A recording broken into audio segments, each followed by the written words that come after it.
Welcome into another episode of the Mavs Pulse Podcast. Cooper Flagg drops 42 points. Youngest player to ever do such feat. How did he do it? Where did he do it? What happened? Did the Mavs win the game? Who are we? We'll answer all those questions. I'm Blake Elliot, joined by Grant Afseth, the number one reporter for all things Dallas Mavericks, the only guy that travels with the team every single day and is with them through every practice. So he's got all the insights of what's happening with your Dallas Mavericks, who all of a sudden, a little bit of home cooking, went 1-1 over the last two games, played the Jazz and the Nets.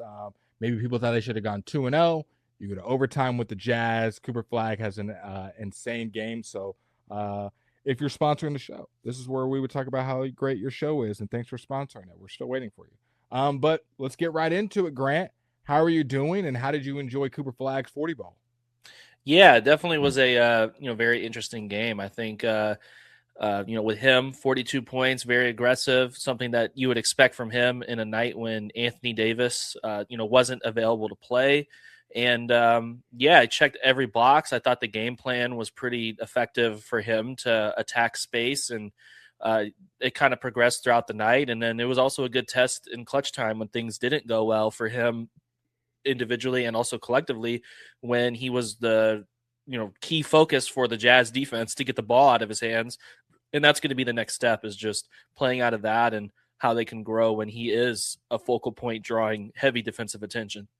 Yeah, we'll get to Anthony Davis being in and out of the lineup as well. Another popping up on the injury report. We went a good 3 games, quote me if I'm wrong, with him not being on the injury report, and all of a sudden, bing, bong, boom, Anthony Davis back on the injury report, as well as some other players that have been injured, some going all the way to London. How did those surgeries go? Some players that have popped up on the injury report out of nowhere. We'll discuss that towards the back half of the video, and the AD in and out towards in a little bit. But let's stay on Cooper Flagg here. For me, watching Cooper, because he was ultra aggressive in the first quarter, had I want to say 12. I'll look at the exact number. Had 14 in the first quarter, 10 in the second. He shot the ball 6 times in the second quarter, 5 times in the first, so pretty much 5 times a quarter. Third quarter was a little bit slower, only shot the ball twice, 9 minutes, 4 points. And then in the fourth quarter in overtime, picked it back up, 12 points in the fourth quarter. And then in overtime was able to score 2. Not the best overtime for Cooper Flagg, not the best overtime for the Mavs in general, as they kind of fell apart towards the Jazz, and that sucks. But I think all of us listening right now, and me and you included, are encouraged that Cooper Flagg, less about the points, the more that he has the confidence, I can go get you 40. I thought that was the biggest thing for me. Yeah, absolutely. I think, just looking at his production throughout the season, he had a feel-out process early on, especially when, the coach. Shout out Jason Kidd. Yes, when they put the playing point guard role on his plate to start the season. And, then you have to worry about, how do I get my teammates involved? Where do they like the ball? When do I look for mine? All that stuff. But when Kyrie Irving, Anthony Davis, all those guys are out, it's go time. It's just all about getting space for Cooper Flagg and him being ultra aggressive. And that was the best example of it. The Jazz are an underwhelming defensive team. They didn't have Walker Kessler to protect the rim. So he just took full advantage of being able to get downhill. He had 16 of those 42 points created from isolation. That was the first time he had 10 or more.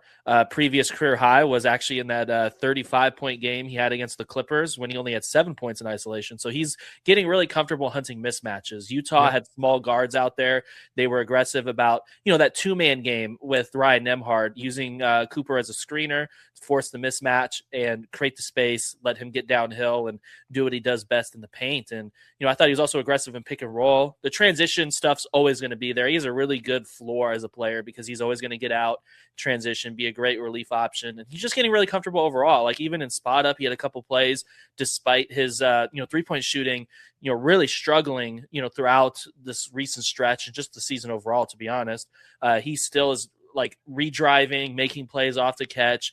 And that's, really what you want to see from him. But I thought the Mavs in general, in the first half, before they really started mismatch hunting, they did a good job of utilizing some of the guys with shooting gravity as distractions for the defense. They were setting staggers on the weak side, and Cooper Flagg was handling the ball. And if he felt he could just take advantage of that preoccupation by the weak side defense focusing on Clay coming off of, double pin downs or staggers, whatever you like to call them, or Max Christie being involved in that action. He just went for it, attacked downhill, and it's a great way to create that spacing. And that's something that, without an Anthony Davis, you're able to run more of those things and, really just focus on what's the best possible way to put Cooper Flagg in great positions to attack. And, I just think that's something they can really learn from and build on, regardless of who's out there going forward. I mean, just think about it. Cooper Flagg is starting. We're seeing it happen. It happened in that Jazz game, becoming an alpha at 18 years old, where Anthony Davis is not on the court, all NBA. He's going to, for the most part, be the alpha anytime he's on the court. Kyrie Irving is who he is. Those two are spoken for. But when they're both not on the court, and obviously Kyrie hasn't been on the court the entire season, Klay Thompson, great shooter, but he's not trying to set up the offense. I'm going to dribble the ball 20 times and just get my own thing. Max Christie is a pass first, team first guy. Najee Marshall's kind of a blend where if you really need him to do it, he'll do it. But I don't think he wants to bring the ball up 100 times and set up everything and set up the play. Cooper Flagg is starting to get to that point where it's late in the shot clock and they're giving him the ball and kind of just giving him space and saying, hey, I believe that you can go hunt a mismatch. And we saw this early on with, I hate to bring it up again, but with Jason Tatum in Boston, early on, we remember him taking LeBron and dunking on him in the conference finals and going toe-to-toe as a 19, 20-year-old, where you're seeing that confidence grow where, hey, it's not always going to be I saw a lot of people on Twitter.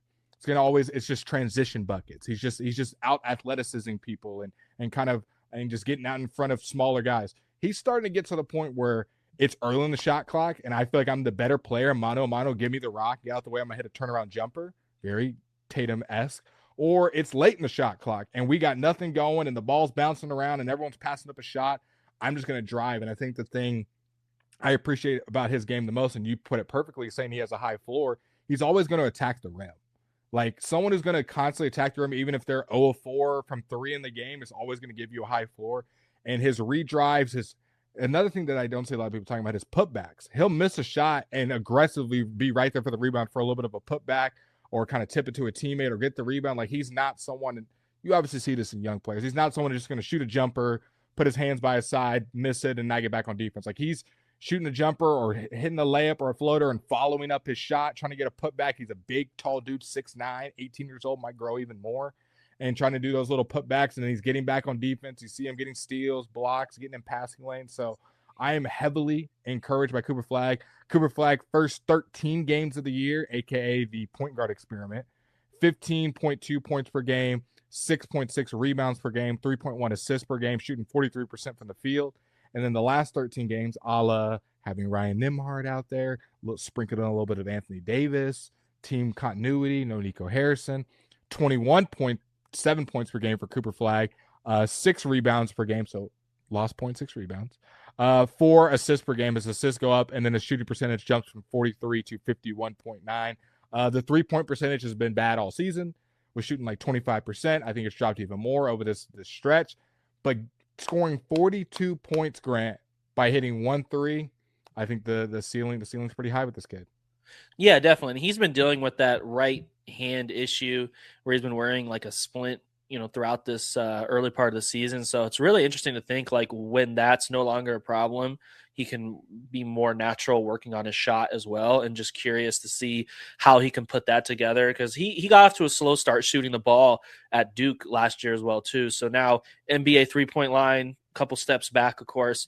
Curious to see as we go through the season if that's going to become a thing where he can really get more comfortable, from that distance, knocking down shots. Because even at the start of the year, there was times where footwork wise, when he was in actions, he'd have a toe on the line or just didn't have great balance when he was kind of squaring up and getting the ball and didn't have a good opportunity to shoot it with effectiveness. So he's going to naturally get more comfortable with all that stuff. I think we've seen so far as well, in different games, during the season, when teams go under him, he's going to be aggressive shooting the ball when he needs to. So coverages haven't really necessarily been that way as of late to make him have to spam that by any means. But one thing I do like when we talk about kind of the differences of when you have Anthony Davis versus not having Anthony Davis. I thought the Brooklyn game was a pretty solid opportunity for, Cooper Flagg to kind of do more of the little things offensively. Like they were involved in some screening actions, like double drag, where both of them were the screeners and Ryan Nembhard was handling the ball. I think stuff like that, where they can really just piece together what works without Anthony Davis, try to integrate some of that when he is on the floor, and then just keep experimenting. I think we're going to see some interesting stuff later in the year. He's going to keep getting better and better overall, which is very fascinating to think because that game was like mid-December, and we're talking about a 42-point game for an 18-year-old who's kind of playing through a hand problem for his shooting hand. So, yeah, like this is somebody who, regardless of the circumstances, he's a major problem to keep off the free throw line. He's just, as you mentioned, he's got such a big frame when he's playing on the wing, and especially getting mismatches when teams like to switch. It's just so hard to not foul him. Like he's just relentless getting to his spots, even before he adds like real strength and muscle to his frame at the NBA level. And he's just like a real like problem to handle. And that's going to be something very fascinating to watch long term when he does add that size as well too. So shooting efficiency and size and even more volume from three when he gets more comfortable, all of that stuff is going to make everything he's doing now much easier for him long term when he grows in those areas. So like we're seeing the very beginning of it is fascinating. You talk about his free throws, 15 of 20 from the line. He went to the line 20 times in that 42 masterpiece. The Mavs did lose that game in overtime to the Jazz, though. A little bit of Cooper Flagg trivia before we get out of here talking about Cooper until we transition to Anthony Davis. Okay, fewest games played before their first 40-point game. Cooper Flagg is 5th on the list at 26 games played. Who are the guys in front of him? Who did it in fewer games, Grant? Who did it in fewer? Mm-hmm. Let's see. Cooper Flagg, it took him 26 games to get 40. There was 4 players who did it in fewer games. I think any record, I'm probably going to do well by guessing Wilt Chamberlain. Wilt Chamberlain took him 1 game, and then he scored 40 in his second game. I'm just going to believe that. Sounds right. Who are the other 3? They're all historic, so you don't got to nobody off the wall. I would probably also do well by guessing Michael Jordan in any stat. Michael Jordan, 9 games. So in his 10th game, he scored at least 40. You got 2 more, some legends, old school cats. It's somewhat tough because you also have to think of like who had a big role like from day one as well too. Mm-hmm. So some of these modern guys, I feel like are, because you mentioned historic, it's tough to think modern. None of them are modern, the guys in front of him. All of them are retired. Okay. Think big man and think point guard. Well, if it's a throwback, we're not thinking Bill Russell's a scorer, so I'm not going with him. No, Bill Russell did not make the list. So we're probably looking at think Lakers. Oh yeah, it's got to be Kareem, right? Kareem Abdul-Jabbar, 7 games played. So in his 8th game, he scored 40. The guy right in front of Cooper Flagg, he did it in 14 games. Think triple-double. Oh, yeah. Anytime throwback player, we're probably talking guard, right? If we're talking triple-double. Got to be someone like Oscar Robertson, right? Got to be Oscar Robertson. The Big O at 14, and Grant passes the trivia for today. Y'all give him a star in the comments. Also, I saw this one. I sent this one over to you. Most game tying or lead taking shots in the final 5 minutes so far this season, so AKA clutch time for those of you who are new. Cooper Flagg ranks at the top of the list. 12 field goals made in clutch time. He's attempted 17. So that would be a 70.6 field goal percentage. Really interesting when you look at the other guys on the list. Cade Cunningham, 11 of 19, 57%. SGA, 11 of 23. Me and you were texting back and forth. I didn't even know SGA attempted that many clutch time shots because they're always blowing people out. But I guess when they are in those clutch time scenarios, SGA is the only one shooting the ball. He shot it 23 times, 47%. Cooper Flagg is better. Tyrese Maxey has shot the most in the league, at least by this graphic. 11 of 27 at 40%, so he shot it 27 times. And Cooper has more field goals made and has attempted 10 less shots than Tyrese Maxey. Şengün, 7 of 22. Desmond Bane, 6 of 14. Steph Curry, 6 of 13. KD, 6 of 12. Anthony Edwards, 6 of 11. Pascal Siakam, 6 of 13. And actually the person with the highest percentage, but it's because he shot the least, Victor Wembanyama at 6 of 8 for 75%. So it's just, I want to bring that up that, one, the Mavs have been a lot of clutch time scenarios. But two, Cooper Flagg is making the most of them. He's only missed 5 shots in clutch time. And we remember the one against the Pelicans. He missed the floater. To was that the win or the tie? Against the that was the first time they played the Pelicans. Because I remember Derek Queen was giving I think it was to win, if I remember correctly. I think it was. He's had 1 or 2 other ones where it was like to tie the game and he missed it. But 12-17 from an 18-year-old, he just gave you a 40 bucket, and he's, by this graphic, the most clutch player in the NBA right now. I think bright future. I got some more stats building on this if you want to dig into those. Give it to me. So nobody has played more clutch minutes than Cooper Flagg. So he's getting great experience. He's got 58 total points. That ranks 4th. Only SGA, Cade, and Tyrese Maxey are ahead of him. Mm-hmm. And what's really crazy, some of this production, he's only made 1 3-pointer. He's only attempted 5. He's made 1 3-pointer in the clutch. Wow. Yes, 1 of 5. Steph has made more than that in 1 game. Yeah, it's kind of wild. And he's shooting, as you mentioned, 17 of 32, but he's doing it with 23 of 27 from the free throw line. And if you're looking at free throw attempts, he's 3rd behind SGA and Cade. So he's like been a real problem to keep off the line. He's also been grabbing a lot of rebounds. He's gotten 23. And he's only turned it over 3 times as well. For someone who's played that many games. He's played the most minutes in clutch time. He only has 3 turnovers. Yeah, for example, Cade is 5.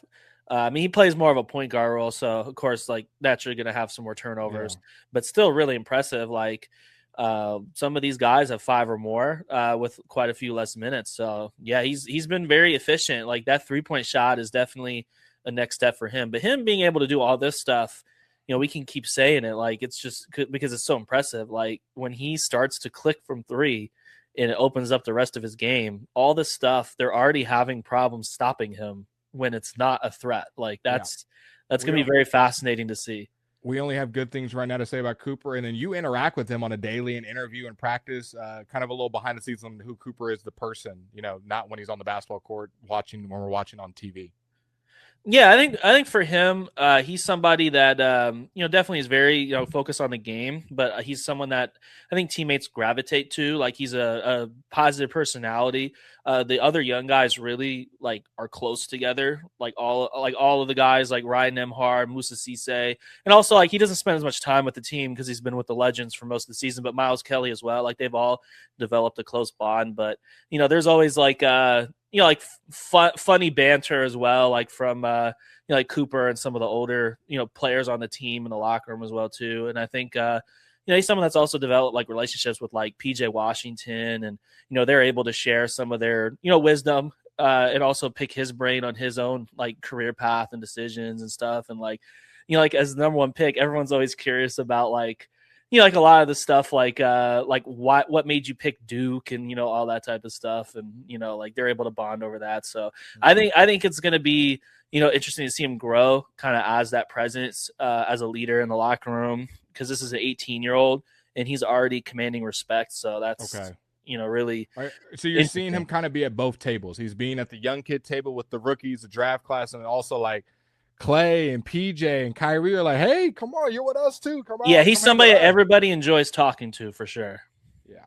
Okay, well, let's transition to someone that maybe isn't as popular. Anthony Davis. He's been in and out of the lineup. That great sponsor? You go right here. Boom. Buy their product right there. I've never seen something so great. Use code Mavs Pulse for 10% off. Let's talk about Anthony Davis. The floor is yours, Grant. What's the latest and greatest on his injury, and how did the Mavs, in your opinion, look with him and without him? Yeah, I think just looking back, that Brooklyn game, it looked like his injury happened. He kind of clipped feet with Max Christie, I think, with about like 3 minutes or so left in the game. And so it's not like a big injury. It's just a contusion. But that stuff, can take a little bit of time. If you're not able to go and provide your team with a big impact, it's probably a disservice to force it. Like, you're probably better off like just giving a little bit of time. DeMont's like, you hurt? Bench. No, yeah, like nobody involved benefits from forcing it. Like, we've seen obviously different nature of circumstances when it's a contusion versus like a legitimate soft tissue problem, but definitely don't want to press anything. But I think collectively they're 4-12 now when Anthony Davis doesn't play. I think where you really saw them miss him was that clutch time situation. They were outscored 11-0 to close the fourth quarter in Utah, outscored 24-9 overall, including that stretch plus overtime. So like they really, could have used slowing the game down. Yeah, could have used his presence on both ends. And I think Cooper Flagg's been able to really challenge himself, be aggressive, and benefit from the development when Anthony Davis isn't on the floor. But of course, there's a lot of ways that AD benefits Cooper when they are on the floor. I think just the team perspective, they're substantially in a worse, tougher position when they don't have AD, and they're going to have to find ways to win those games because 4-12, that's a really rough record. I know they have so much money like on the sideline whenever you're already playing without Kyrie and then you add AD in it. So it's not like trying to say like, oh, everyone involved is incompetent or anything crazy like that. But you just really need to find ways to win some of those games. And I think a game against Utah where you had a lead, that has to be one of those games. And if they could even have been 500, a little bit better, even more than that, possibly in some of these games, that sets you up so much better to overcome not having Anthony Davis. That like they played quite a bit more games currently without AD compared to with him. So you definitely want to be able to overcome those situations. What did you think of AD in the game versus Brooklyn? 4 points at halftime. Everyone's like, oh my God, is he going to do it again and then have a no-show? And then ends the game with 24. Ends up going off in the second half, 9 in the third, 11 in the fourth, 5 of 11 from the field in that fourth quarter, 4 of 6 in that third quarter. That's to go along with seeing if he had any turnovers. One turnover in the second half. So what is working for Anthony Davis and not working for him? Because it just seems like sometimes he is so lost. Like if you take samples of the first half in there, when you look at the entire game versus Oklahoma City, then you see in stretches where he looks dominant and is hitting middies and is getting to his spots, blocking shots at the rim. Like where's the disconnect coming? Is it just a injury? He's trying to find his flow. You think it could work somewhere else? Anthony Davis is just a different player. Makes sense of the Anthony Davis right now that we're seeing just the inconsistent up and down.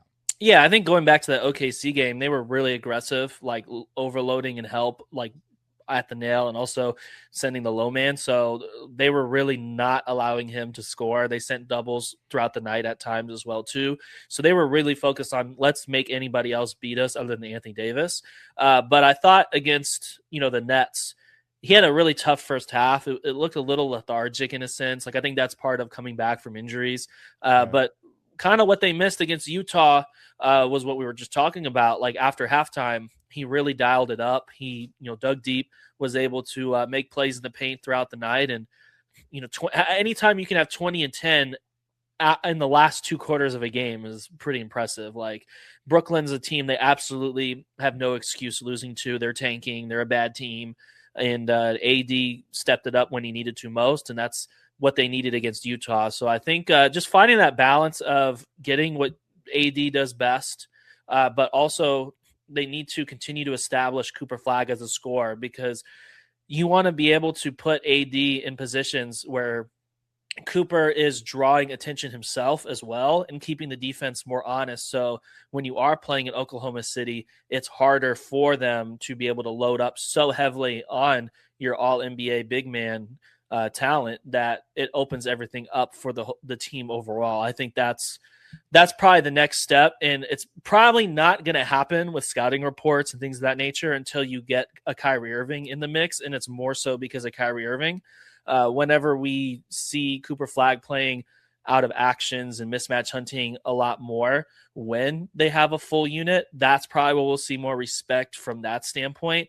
But we definitely started to see it in clutch time in Utah, where they were like really aggressive, doubling him and trying to get the ball out of his hands. So I just think they've had such fragmented parts of the season where they're all having to adjust and learn on the fly so often. It's almost like little mini stretches of different seasons so far, just with all the injuries and stuff. Like there's just the continuity is that there is very little continuity.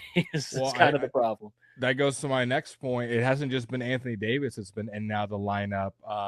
We know Exum's out for the season. We know Lively's out for the season. Now we're getting your other guards. D'Angelo Russell's been sick the last couple games. Brandon Williams got a right Achilles soreness. Daniel Gafford's dealing with the knee management. And then also PJ is kind of like, I know he was back last game, but like still was dealing with that. What's the latest on those four guys? And if you think what's their availability looking like for the Pistons on Thursday? Yeah, I think basically just talking about player availability at practice, Jason Kidd had mentioned that Anthony Davis, Brandon Williams, those guys are going to be questionable against the Pistons. And D'Angelo Russell is going to be probable. I don't think they're listing Daniel Gafford. I don't expect any uncertainty with his status, just based off of, my understanding of, obviously him playing in Utah, he got out unscathed. That's something that he's going to have to manage. That on the minute restriction, right? Yeah, he was on a, I believe, 15 to 17 minute restriction. He played 13. Yeah, was the plan, and I think they just kind of went in a different direction for some of the game, because you could tell he's definitely limited. It's 3 minutes a quarter for him. Yeah, and actually, I will make a correction. So Jason Kidd, because sometimes these things change before they submit the actual report. That's why I kind of try to hold off sometimes. But D'Angelo Russell is actually questionable officially, not probable. So those are the core statuses to watch. Gafford is not listed at all. So it's more about just like the quality of minutes he's providing as he manages that injury going into this game tomorrow. He, at shoot around before playing Utah, mentioned it's a 50-50 kind of chance that he would play. And he definitely admitted that, we're not seeing the Daniel Gafford that we're used to seeing. Like, he has to, kind of manage the situation. So hopefully, for the Mavericks' sake and for his sake, he's able to avoid an aggravation, because that's happened this season where, he's gutting it through and then something happens on the floor that's unfortunate. And this team's had bad luck in general. Like PJ Washington having a ball come under his foot when he's driving in warm-ups for a layup and pregame workouts, and stepping on the ball and rolling his ankle, and missing a handful of games. That's stuff like that. You're going to have to naturally deal with as a team, but it seems like they're starting to get healthier. If the core of what they're dealing with is three questionable players, where the other guys, aside from Kyrie Irving, are just out for the season, then you're starting to, on the day-to-day stuff, you're starting to improve. So definitely some optimism in the last little bit, because Brandon Williams, he didn't play in Utah, but he was on the floor and shoot around. It doesn't seem like a serious problem. That's good to know, because we saw the Achilles soreness pop up. I was like, ooh, need that to be good. Well, you're definitely going to need Anthony Davis tomorrow at home against the East leading Detroit Pistons, who were in trade rumors. Anthony Davis needs to ball out. I need 30 and 15, and I need a W, because that will skyrocket AD's trade value if he dominates the Pistons and you get a win over Cade Cunningham and Jalen Duran, and they're one of your trade partners, according to Sham. So ball out against them, whether it's the Pistons or another team. I think this is a win-win for the Dallas Mavericks, that they are to play well, and Anthony Davis looks like a dog. Honestly, this is the one game where I don't even care. I always want Cooper to look good. But if Cooper has 10 and has 10 assists and is just kind of a side character and Anthony Davis takes over, that's the best case scenario. Nobody gets hurt. So they play the Pistons at home tomorrow. And then on Saturday, they go on the road to Philly, 14-11 Philly. For all I care, they can lose that game as long as Cooper looks good. And then we will be back here on Sunday to talk to you guys about how they beat the Pistons. And Cooper Flagg played good against the 76ers. And Anthony Davis is the number one trade commodity in the NBA. It was always a blessing hanging out with you, Grant, and you guys. We appreciate the support. Keep sending it to your friends, your grandmas, your goldfish, to everyone. Share it so that we can continue making content for you. Until then, we'll see you guys Sunday. Toodles.